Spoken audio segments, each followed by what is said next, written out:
নমস্কার বন্ধুরা, নতুন একটি ভিডিওতে তোমাদের সবাইকে স্বাগত। আজকে তোমাদের জন্য কলাক্ষেত্রের নতুন আরও একটি ডিজাইন নিয়ে চলে এসেছি। অল ওভার শাড়িতে থাকছে ছোট ছোট মিনাকারি বুটার কাজ এবং আঁচলে থাকছে পদ্ম ফুলের ওয়ার্ক করা, আর দুপাশের পাড়েও কিন্তু থাকছে সুন্দর মিনাকারির কাজ, সঙ্গে থাকছে বিপি পোর্শন।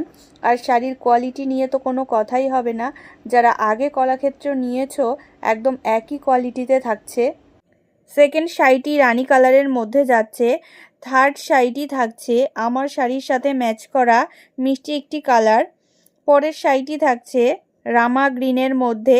তোমরা কিন্তু এই শাড়িগুলি খুবই রিজনেবল প্রাইসের মধ্যে পেয়ে যাবে। নেক্সট শাড়িটি যাচ্ছে ডুয়েল টেনের মধ্যে পেস্তা গ্রিন। অল ওভার শাড়ির লুকটা জাস্ট অসাধারণ। মেরুন শেডের ওপর যাচ্ছে এই শাড়িটি। এই সিরিজের প্রতিটি শাড়ি কিন্তু খুবই সুন্দর। পরের শাড়িটি যাচ্ছে হোয়াইটের ওপরে, ব্ল্যাকের ওপরে। এই শাড়িটি জাস্ট ওয়াও লাগছে। ঝটপট এসএস নাও আর বুকিং করো হোয়াটসঅ্যাপ নাম্বারে।